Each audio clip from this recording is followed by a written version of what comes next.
Hello.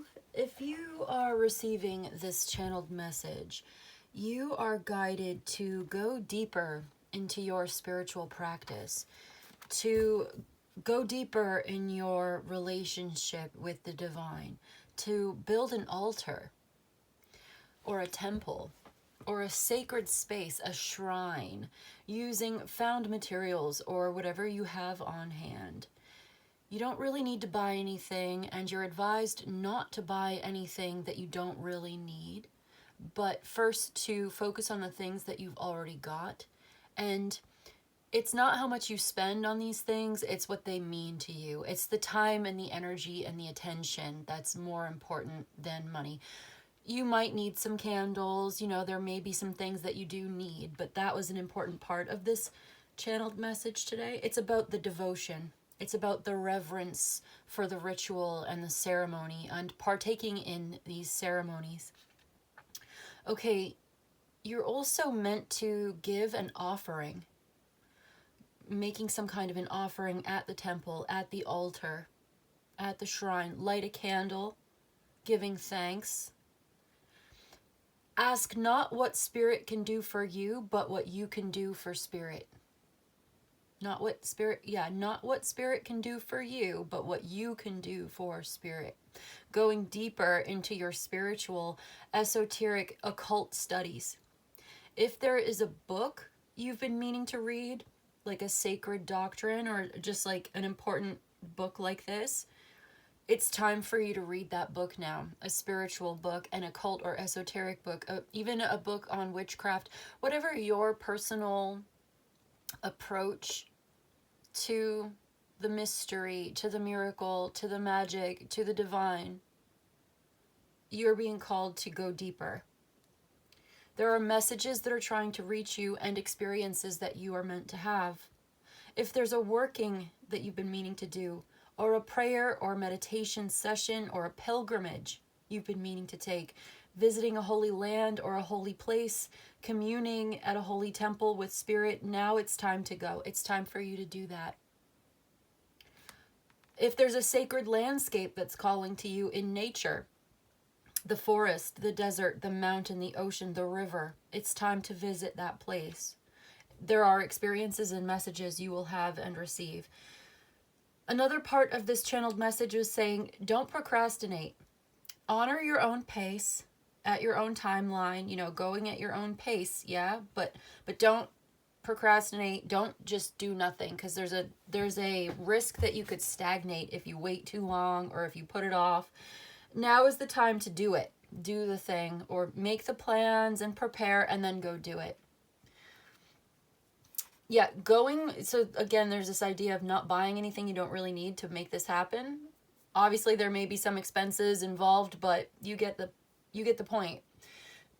It's about going beyond the material world to discover deeper meaning under the surface, to learn something. It's about intangible values like devotion, love, time, energy, celestial consciousness, celestial awakening. There are higher realms and guidance coming to you from higher realms that are trying to wake you up to a deeper purpose or a deeper understanding of something that I think you're probably already familiar with. If this message is speaking to you, you probably have some spiritual practice that you are a part of. This is asking you to go deeper, to do more. Okay, free yourself from anything that keeps you from your purpose. Deepen your relationship with what enchants you. Don't procrastinate or you risk stagnation. Honor your own timeline and your schedule, but do this at your next most convenient moment. Yeah.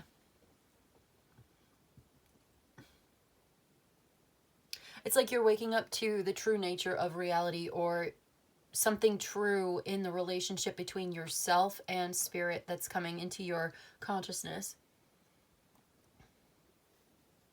It's time to do it. It's time to go. Something that you've been thinking about doing, if you've been meaning to visit the Holy Land, or you've been, meaning to go on some kind of a pilgrimage to a sacred place in nature, or you know you've been meaning to build your altar, or you need to kind of rearrange and get the energy flowing again on your altar space,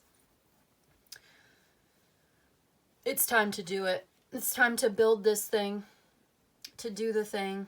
There's work that needs to be done going deeper into your own knowledge, your own wisdom, actually. And there's an offering that needs to be made at the temple. There are candles that need to be lit. Literally and like figuratively, there are candles that need to be lit. Lighting those flames as actual physical candles, and lighting that flame within yourself, igniting that spark within yourself of passion and interest and motivation. And yeah, there's also, maybe you're visiting a shaman or like a guru or a teacher of some kind. You could be learning from the teacher. You could be the teacher.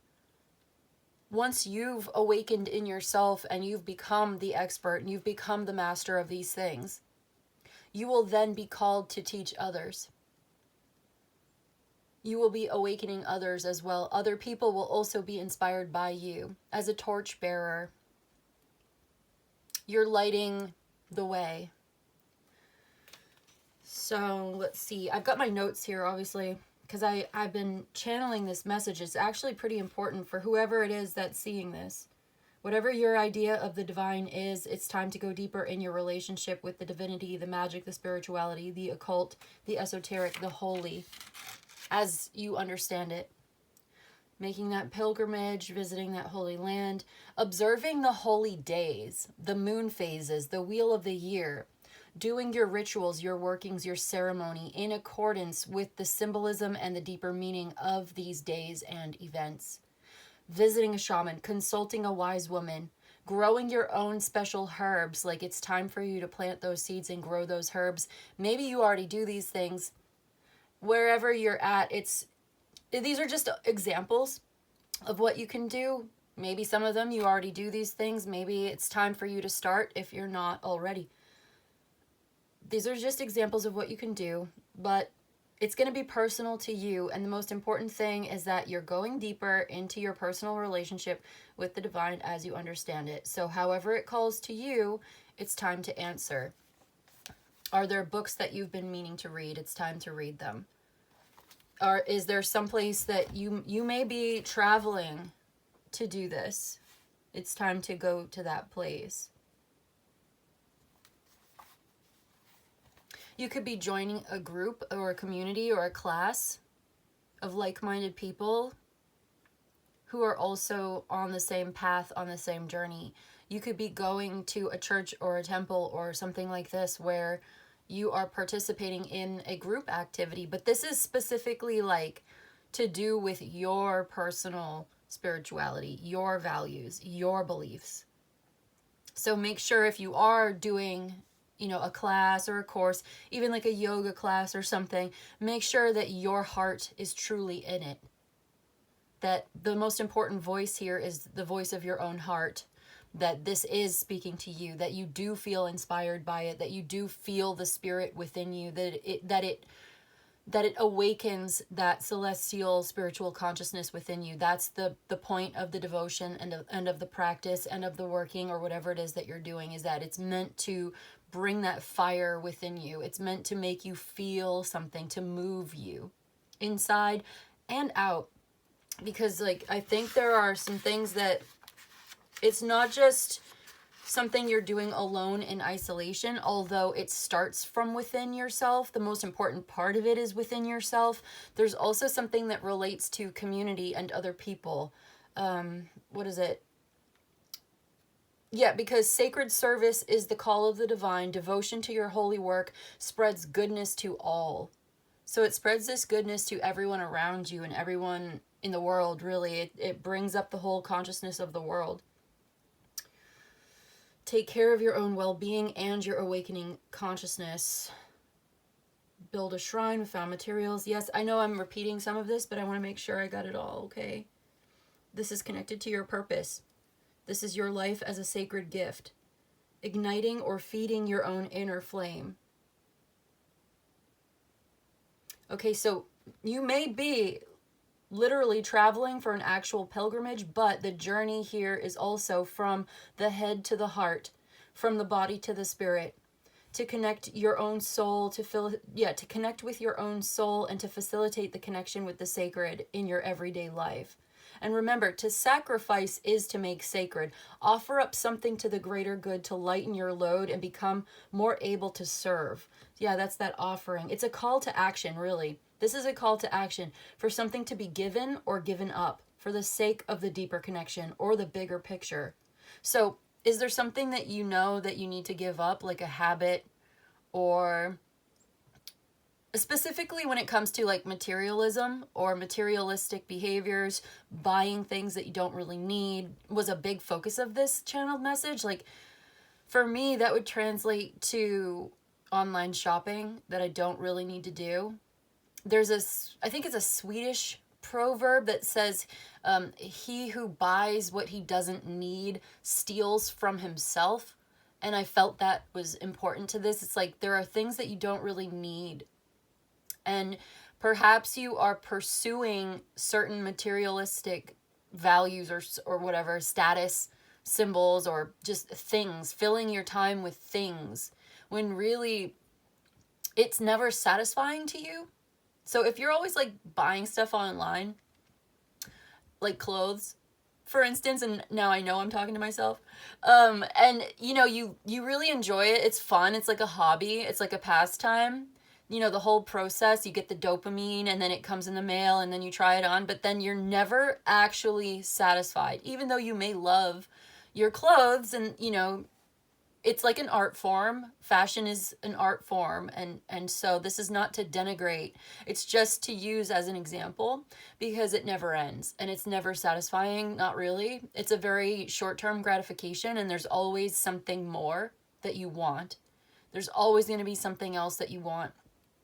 And if this is resonating with you, then this is like part of the message today, where maybe you could substitute some of that online shopping for more connection with spirit, and actually a deeper connection with spirit, with the divine as you understand it, will be more satisfying, actually more meaningful, more satisfying. And so there's something about like offering or sacrificing to make sacred. What can you maybe give up and redirect or shift your attention away from something and put that attention towards building an altar, constructing a shrine or a temple, or visiting one that already exists, doing some kind of ceremony, ritual, partaking in the sacred in a deeper, more meaningful way? Yeah. So if there's anything that immediately comes to your mind, like for me, it's the shopping. Obviously, I need to stop anyway. I'm spending too much money. But if I could also redirect towards the spiritual, I mean, it's a win-win. Because I'm asking, like, not what spirit can do for me. Like, not what do I get out of it. What can I do for spirit? What can I give? What can I offer? What do I have to offer? You know, what do I bring to the table? What do I bring to the altar? Yeah. So, you know, if anything immediately comes to mind, that's how you know that that's the thing that you need to kind of give up or like redirect or shift your focus away from that thing. But if nothing comes to mind, you can meditate on that, contemplate on it, and you will receive an answer. You can ask, and you will receive an answer. Okay. So it's about whatever you believe in. Spirit, the universe, Hecate, God, Allah, Ra, the goddess, the nameless with 1,000 names, the spirit of the living knowledge. It's time to ask what you can do. What can you give? What can you create? How can you go deeper in your devotion and your relationship with this entity, this deity, this divinity? It's time to go deeper. Holy books, sacred text, scripture, esoteric, occult, healing arts, light work. Okay. Create an altar, practice your magic, practice your rituals, your spell work, connecting with the sacred and the divine through your altar, your sacred space, your herbs, your crystals, your stones, your talismans, your objects, whatever specifically to you, it's going to call to you, your candles, your incense. This will lead to a breakthrough, receiving messages, deeper understanding, knowledge, wisdom from experience, and meaningful changes. Remember to cleanse your space regularly and to rearrange it every once in a while to clear out the energy. Include plants and a lot of natural elements. Do it now, don't procrastinate. Okay. Intangible values like faith, wisdom, hope, strength, charity, and beauty. Sometimes we concede a little too much to the irreverent around us and within ourselves, so we're called to a deeper spiritual practice. Healthy habits of everyday magic. Offering your time and attention. Okay. Constructing this altar in your home or in your heart, literally or like metaphysically, symbolically. Spending time there in quiet contemplation of the messages you receive, and also probably writing them down. You might want to write down the messages you receive when you are doing these things. Write it down, write about this. There's something about like adding to the collective knowledge as you do this spiritual practice. You're also writing about it or writing down anything that you receive while you're doing it, for use for yourself later, but also for sharing with others, depending on where you're at or what you're doing with it. Oh, also, this is especially true if you struggle with anxiety, despair, insomnia, if you're worried about the state of the world and the way the world is changing, the environment, the civilization. But even if you're not particularly troubled, and even if you enjoy being alone, yeah, I feel like there's a solitary practice here and a solitary practitioner. And then there are also people who are bringing their solitary practice to a group setting and inspiring others as well. Like you could become the teacher. People would come to you. Like you're meant to inspire others, or you're meant to be the guru or the teacher or the shaman. So there's that balance between the solitary practice, which is very important, and then also connecting with others and waking up other people as well, or sharing that flame with others. Being a torchbearer, like the world needs more torchbearers, you know?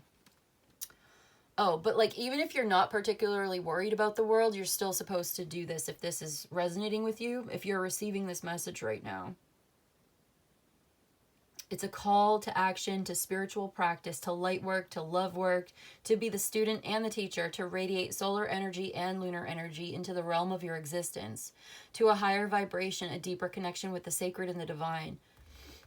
Okay, sacrificing perhaps materialism to focus less on money and material consumption, to redirect your attention toward intangible values, away from, you know, the altar of capitalism and towards spirit. All right, so, ritual as a remedy for dark visions.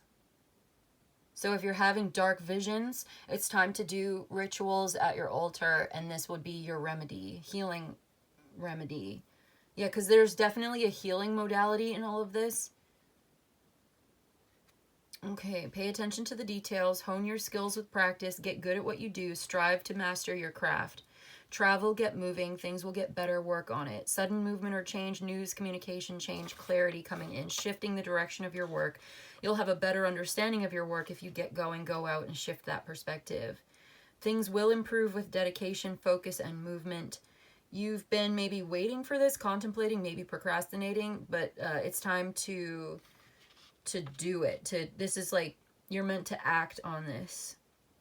Here's the insight, the change you've been waiting for, working for, striving for. It comes with the sacred ritual, the reverence for the divine, the intangible values you put into practice, living your ideas, living your morals and dogma, deepening your independent practice, new ceremonies or rituals, revealing and comforting. It's a healthy respect for ceremony can help heal these dark visions. Okay, so I feel like I've covered everything. However it calls to you, it's time to answer.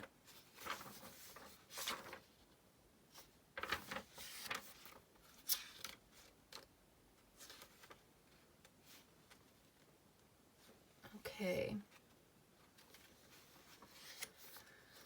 So that's basically the message today. I'm just looking through my notes again to make sure I got it, because I've been meditating on this a lot. And it was kind of a lot, right? But it's actually pretty simple.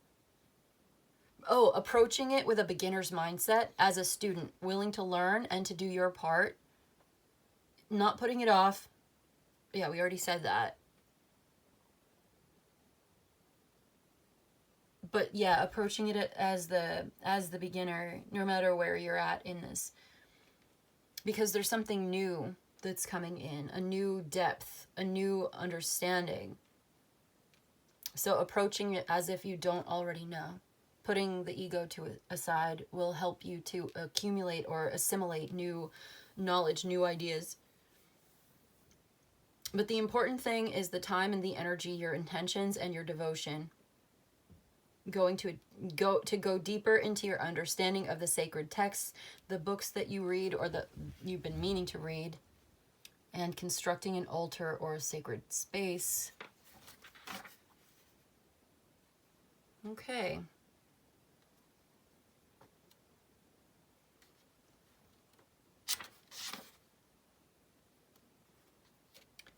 Doing the work.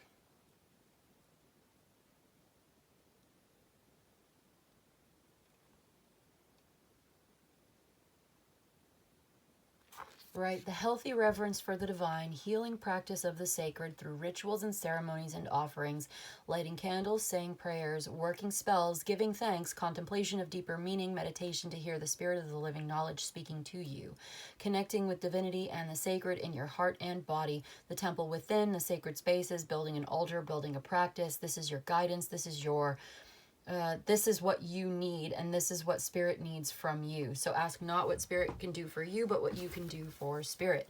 Okay, that about covers it. What's this? Oh, study, healing, and doorways to the other world. A fearless student and practitioner. The shaman can't be rushed. Working with its archetype requires study and perseverance. Think of it like brining or marinating. The content must permeate every fiber of its being.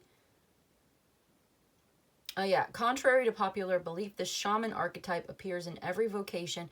Teachers, directors, surgeons, politicians, and poets are just a few of the faces the shaman might wear. That's this right here. The shaman was at the bottom of the deck. Long-standing, diligent study, generously and accurately aimed toward healing of the self, the other, and the culture, and finding doorways to the other world, allowing psychic visions and old magic to leak into this world. That's what you're called to do right now. And it's about doing it now and applying your knowledge, applying your intelligence to this, to go deeper into your understanding, to awaken this fire within yourself, to feed that flame, to fan the flames, and then to lead by example as you are awakening and the flames of others. Turning on your own light, other people will also turn on theirs. Okay, so is there anything else that we didn't say? I don't think so. I feel like this is it. This is the whole message today. I could read from the book for Celestial Awakening. Number 5, Higher Realms Guidance, Inspiration, and Divine Intervention. It represents the higher realms of existence. The celestial is the higher realms of existence and the guidance available to you from unseen forces. It reminds you to look beyond the material world and trust in the universe's wisdom. It's a source of inspiration, healing, and divine intervention. It's a sign that your prayers have been heard and assistance is coming. So keep your eyes open for signs and synchronicities, as they may hold essential messages from spirit guides or angels. And then it's a shift in consciousness. The awakening is an activation to your true nature and its liberation. The awakening card represents a profound shift in consciousness, a sudden realization of the true nature of reality. inviting you to open your eyes to the illusions and conditioning that have shaped your perception of the world and to awaken to your authentic self. This can be disorienting and an unsettling experience, as it often requires letting go of long-held beliefs and identities and habits. So, but it is also a very liberating and celebratory process. So, yeah, it allows you to actualize living in alignment with your most profound truth. So this is all about living in alignment with your most profound truth.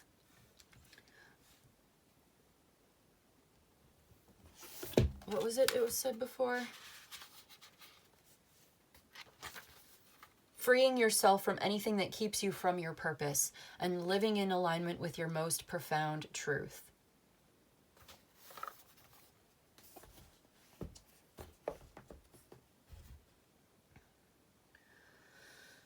Okay, that's what I've got for you today.